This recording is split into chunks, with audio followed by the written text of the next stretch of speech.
Shalom, giving all praises, honor, and glory unto Yahweh, Bahashem, Yahweh Shai, Bahashem, Rachakodash, double honors unto the elders and apostles of Great Millstone that rule well, and Shalom unto the 144,000 elect men of the nation of Israel and the rest of the elect that are destined to be saved. I am the brother Kalab, and I am from the GMS UK London Forecasters Camp, coming back at you with another lesson to help edify those of which I spoke of. So I was just reading the news, and I saw this article from The Sun, which is a popular newspaper, tabloid newspaper here in the UK. It says, mob frenzy, moments brave teen girl shop assistants tackle crowd of feral, well, those are some harsh words, feral youths. Feral is to say someone is, dog-liking characteristics. Let's look that word up.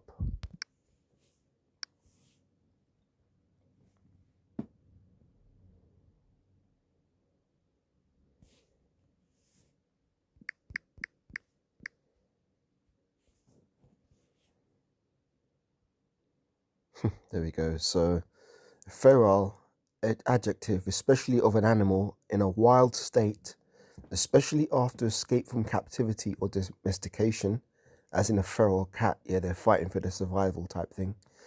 Resembling the characteristics of a wild animal, his teeth were barred in a feral snarl, of a young person behaving in a wildly undisciplined and antisocial way, as in a feral gang of youths. There you go. That's an appropriate word. Harsh word, but a fitting word to describe these young jakes that were involved in this folly. Let's get this back up. Moment brave teen girl shop assistants tackle crowd of feral youths on escalator stealing clothes from JD Sports store. Let's play this clip if I can.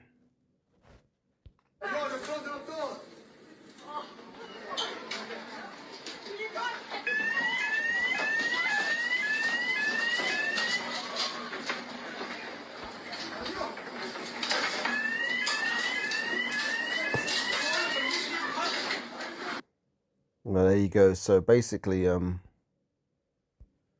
as if it's gonna autoplay the next video, so let's stop this crap. I don't know why they have autoplay on. Well, I guess they always want you to read the next thing or watch the next thing. But yeah, so you saw those jakes stealing from that JD Sports store. It says, this is the moment of herd of teens descend on a JD Sports store in another apparent shoplifting link-up. The teenage girl shop assistants at the Ilford store try their best to stop the youths as they charge up the escalator, dropping clothing behind them. Shop assistants tried their best to stop the youths. And you've got these young niggas here. Several of the youths are seen carrying bundles of clothing. The footage shows several hooded teens walk towards the escalators carrying armfuls of sweatshirts and tops. They then rush onto both escalators while employees tried to grab the merchandise out of their hands. The youths burst, parch, and fall over each other as they run aside, moving down. The mobile phone clip ends with the JD Sports shop assistants picking up discarded items. Police were called to the store following the incident, but no arrests have been made. A spokesperson for the Metropolitan Police said police were called at 17:17, which is 5:17 hours on Saturday. Well, there you go. What did I say? In a previous video, I was talking about these protests that were taking place in central London, and they had 4,000 police officers in that area trying to stop the Toby Robinson march and the pro-Palestine march. They were trying to police that event, and they put all their resources into that. In that video, did I not say if someone wanted to do a heist or some other criminal activity, not that I'm advocating for them doing that or trying to encourage people to do that, but I'm just saying if someone did want to do that, that would be a prime opportunity because the police forces are all focused in central London trying to keep those two protests from clashing. Well, look, these Jake took advantage of that opportunity and went to rob a JD Sports in Ilford and got away with it. It says a spokesman for the Metropolitan Police said the police were called at 17:17, which is 5:15 hours on Saturday, 5:15 p.m. I should say. on Saturday 16th of May following reports of a large group of young men shoplifting from a store on Ilford High Road. Officers conducted an extensive area search, meaning they walked around the block. And inquiries remain ongoing, meaning they ain't found no one. No arrests have been made at this time because they ain't found no one. Shoplifting remains a key priority for the Met, and we are recognizing how distressing these incidents are for retailers and staff. Well, you know what?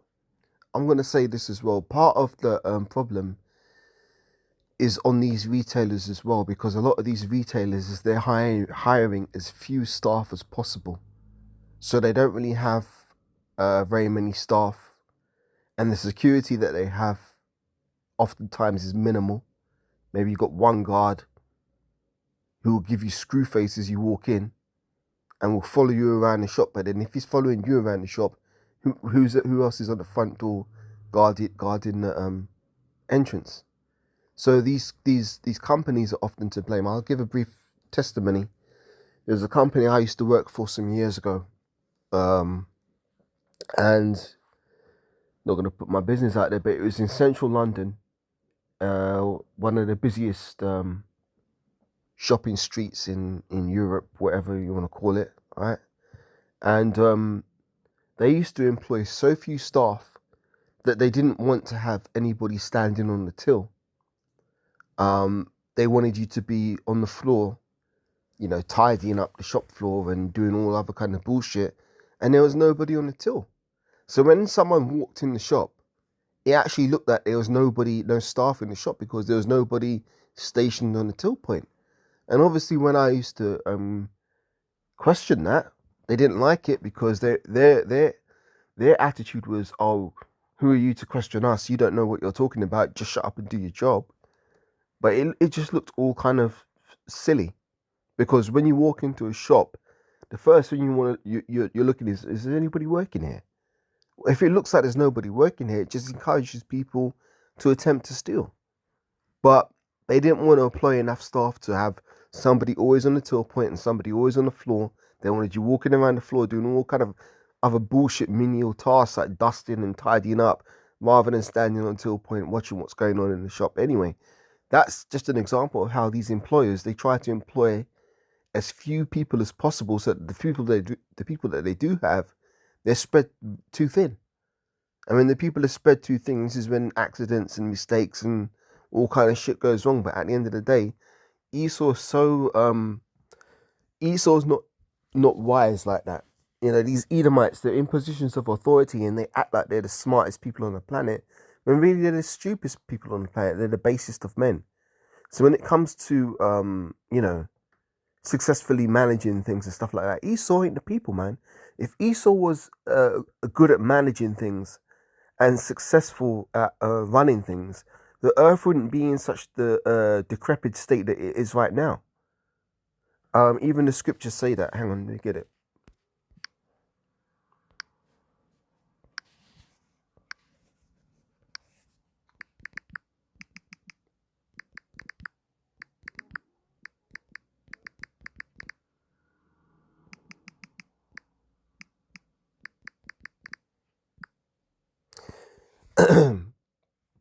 This is Ecclesiasticus, which is Sirach 10 and verse 4. Oh, let's get this from verse 3. Beautiful. What I want. Let's read it from the top. Sirach 10, verse 1 down to verse 4. A wise judge will instruct his people, and the government of a prudent man is well ordered. As the judge of the people is himself, so are his officers. And what manner of a man the ruler of a city is, such are all they that dwell therein. An unwise king destroyeth his people, but through the prudence of them which are in authority the city shall be inhabited. The power of the earth is in the hand of the Lord, and in due time he will set over it one that is profitable. So Esau ain't the profitable people. Esau is the basest of men, Job 30 and 7.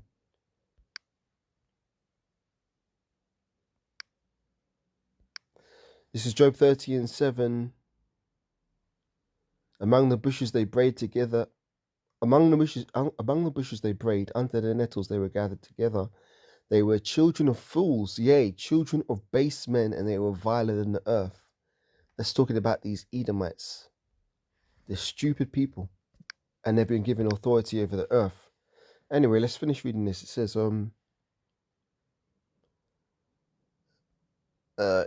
in Ilford, theft incidents have dropped more than 10% in the last year as officers work hard to drive down neighborhood crime.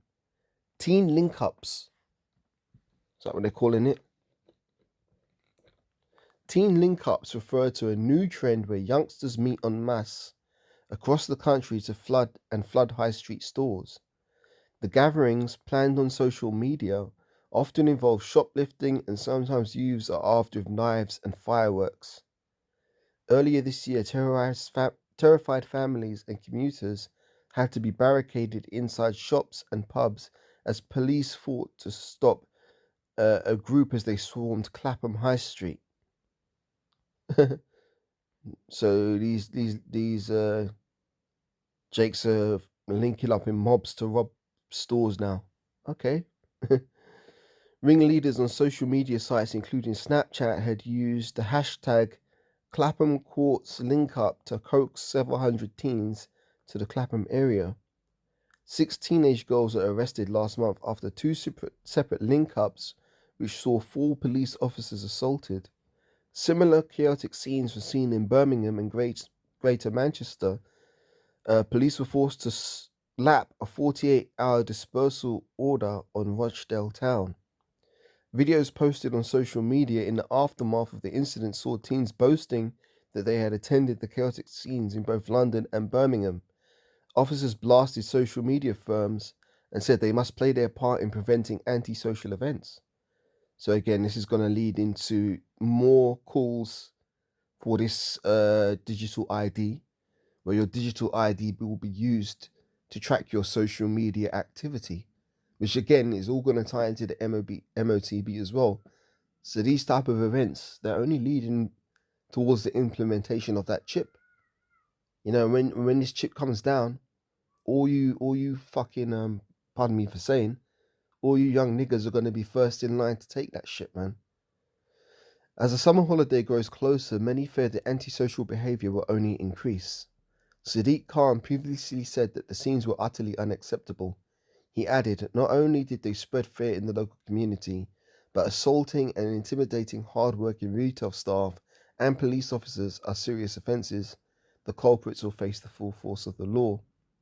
The Mayor of London continued, the Met have a strong policing plan in place which includes increasing officer numbers in hotspot areas, including dispersal orders where necessary.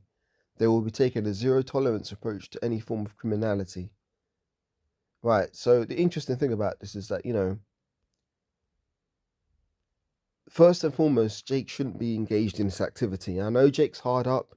I know Jake is struggling, but that's no excuse for committing crimes like this, because the law tells us we're not supposed to steal.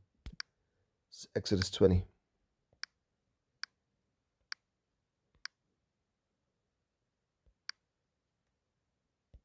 Let's go for it. And the Most High spake these words, saying, I am the Lord thy power, which have brought thee out of the land of Egypt, out of the house of bondage. Thou shalt have no other gods before me. Thou shalt not make unto thee any graven image or any likeness of anything that is in the heaven above, or that is in the earth beneath, or that is in the water under the earth.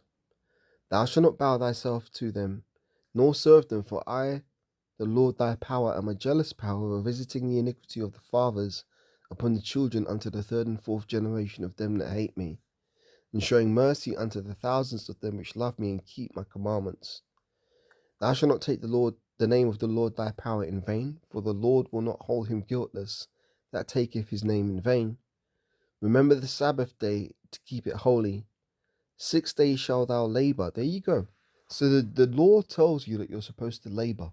If you're able, you know, there's certain people who, for one reason or another, they may not be able to. You know, so that doesn't apply to them. But if you're able-bodied and capable, you should labor and work to earn your money so that you can partake in commerce, trade, buying and selling, and you can earn things legitimately, you know, earn things the right way rather than stealing.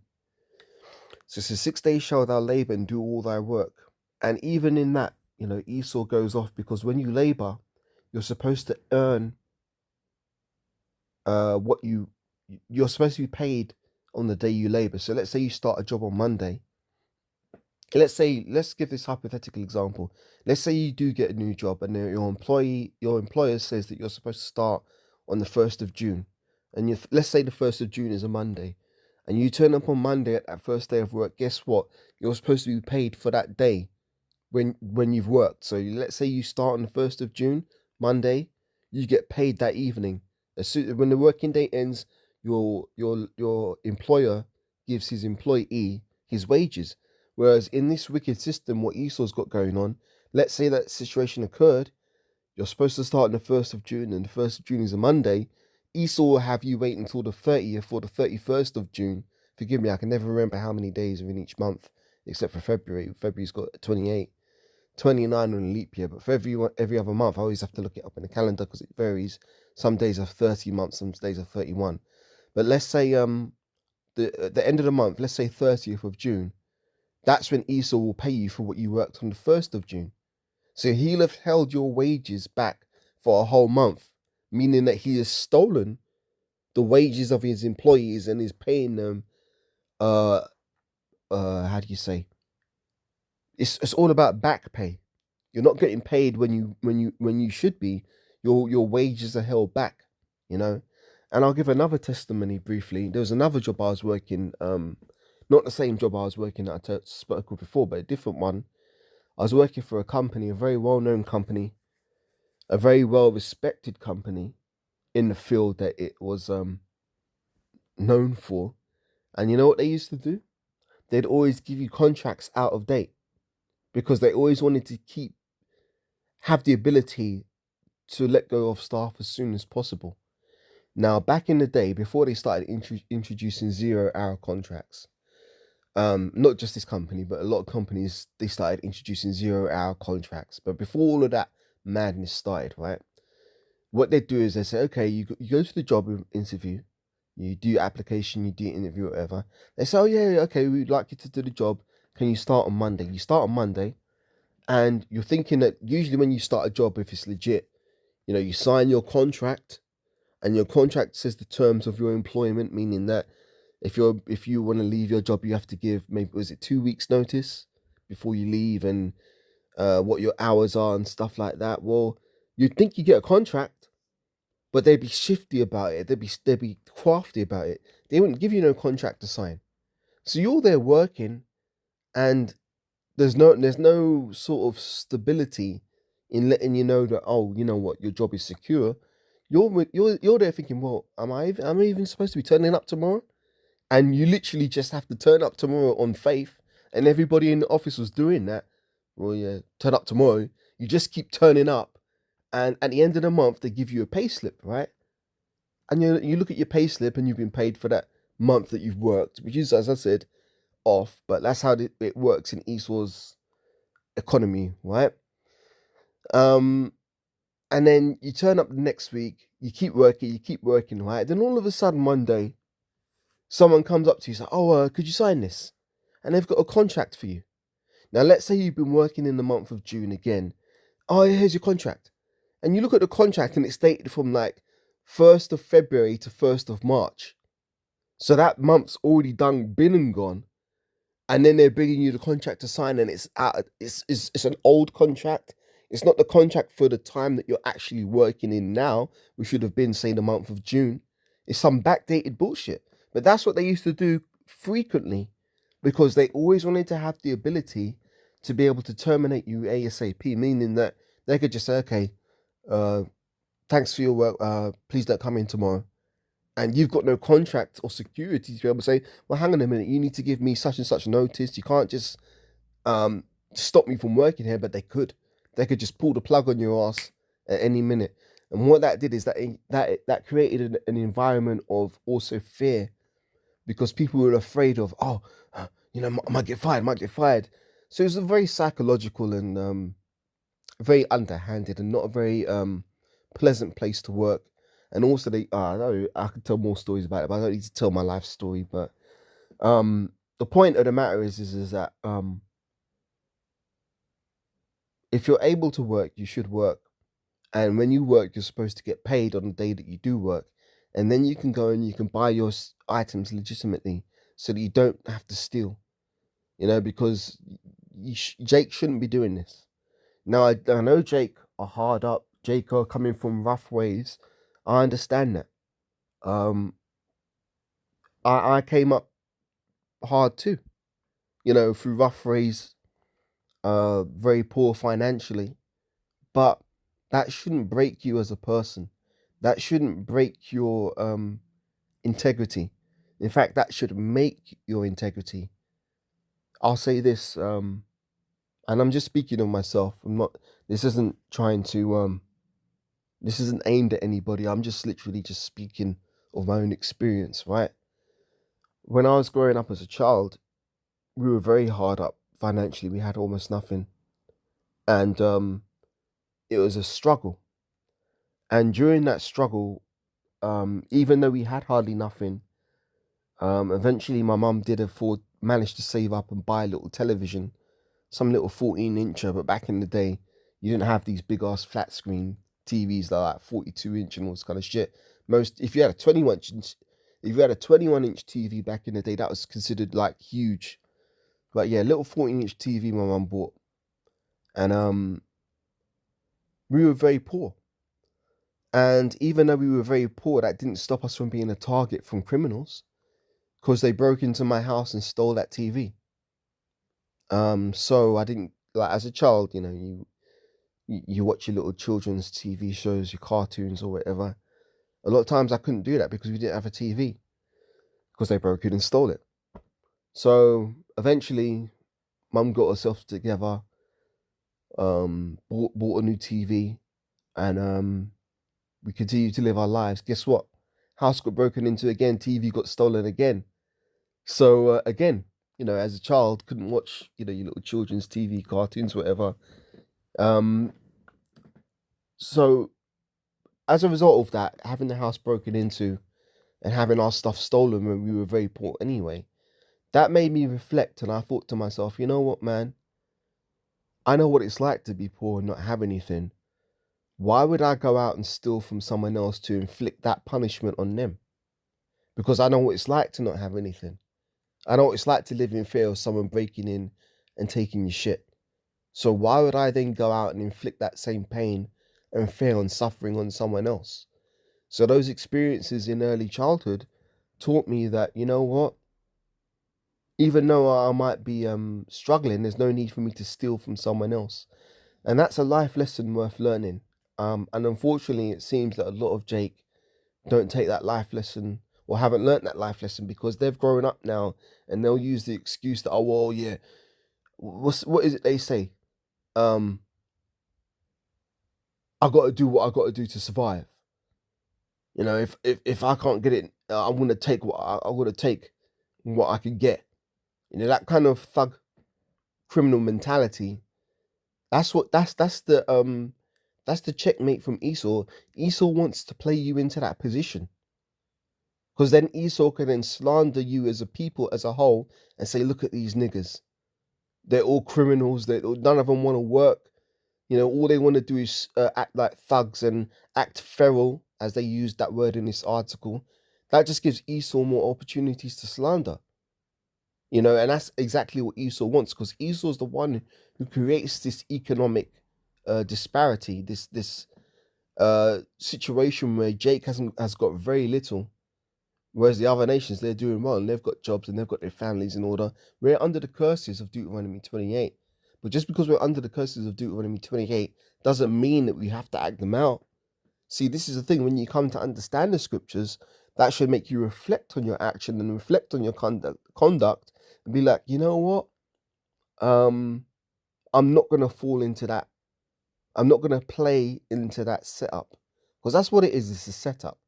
Esau wants Jake acting like thugs and criminals because then he can continue to slander them and say, oh, look at these people, they're thugs, they're criminals, they're animals, they need to be locked up, they need to be deported, all this kind of crap. Now, I'll say something funny. I say it's funny because it's funny to me, but it's actually an interesting point. You know what my mum used to do as a result of us not having a television or anything like that? For entertainment, my mum used to take me to the library because there was a library near where I lived and it was warm. And because we didn't have money for heating, at least you could sit in a warm library. And guess what? We'd read books. And that's something that encouraged me to be, I'll use the word voracious. If you don't know what that word means, it means to have a large appetite for something. That's what encouraged me to be a voracious reader. So, some good came out of that situation because it made me read more. And I enjoy reading very much. I love reading books and stories and stuff like that. But, the ironic thing about this is that Jake will say, oh, well, yeah, we're poor, we ain't got this, we ain't got that, and but there's always alternatives, there's always other things. Like, this earth isn't just one dimensional, there's so many things you could be interested in or get into. You don't need if the Lord shuts down one way, it's because he's made another way for you to pass through. Let's put it that way. Just because you're poor doesn't mean you have to become a criminal, So let's keep reading in Exodus because there's a point I want to get to here, right? So he said this already: 6 days shall I labor and do all thy work, but the seventh day is the Sabbath day of the Lord thy power. In it thou shalt not do any work, that thou nor thy son, nor thy daughter, nor thy manservant, nor thy maidservant, nor thy cattle, nor thy stranger which is within thy gates. For in 6 days the Lord made heaven and earth, the sea and all that is in them is, and rested the seventh day, wherefore the Lord blessed the Sabbath day and hallowed it. Yeah? Right. Honor thy father and thy mother, that thy days may be long upon the land which the Lord thy power giveth thee. Thou shalt not kill, meaning thou shalt not murder, because sometimes killing is lawful. There are certain crimes that have to be punished with the penalty of death. But to murder someone, which is to kill them unjustly, you're not supposed to do that. Thou shalt not commit adultery, and thou shalt not steal. Exodus 20 and verse 15. Thou shalt not steal. Exodus 20 and 16. Thou shalt not bear false witness against thy neighbor. Yeah, so you're not supposed to talk shit about, like make up lies about your neighbor and gossip about them. You're not supposed to do that, bear false witness against your neighbor. But the point I want to get onto is thou shalt not steal. So you can't be doing this, man. You Jake running around doing these, was it link ups? Mob link ups, mass stealing. This is against the law, man. And these are the basics. This is the 10 Commandments, which is a summary of the 613 laws. And these Jakes are basically playing straight into the enemy's hand. Yeah, you may have got away with a pair of Adidas Superstars or some Nike Air Force and a hoodie, but what's it all for, man? You're just playing straight into the hand of Esau, because again, Esau's using all of this to be like, you know what, man, this is why we need the digital ID system. We need to be able to track everybody's movements. We need more facial recognition cameras. We need more security. We need to stop this online we need more digital online security where you have to have age verification and link it to your digital ID so we can track what everybody's saying online and on social media. This is all playing into the hand of the enemy to enable him to do this. Now, ultimately, this is the Lord's will, because it's the Lord's will to bring about the mark of the beast, which is where this is all leading to. But you, Jake, man, you don't even see the setup. You don't even see the game that's being played on your asses, man. So there's more that I could say about this, but I think I've made a point. Let me wrap this up here, yeah? So with that, I want to give all praises, honor, and glory once again unto Yahweh, Bahashem, Yahweh Shai, Bahashem, Rahakodash, Double honors unto the elders and apostles of Great Millstone that rule well, who taught me this truth. And Shalom once again unto the 144,000 elect men of the nation of Israel, and the rest of the elect that are destined to be saved. And Lord willing, I'll catch you on the next lesson. Shalom for now.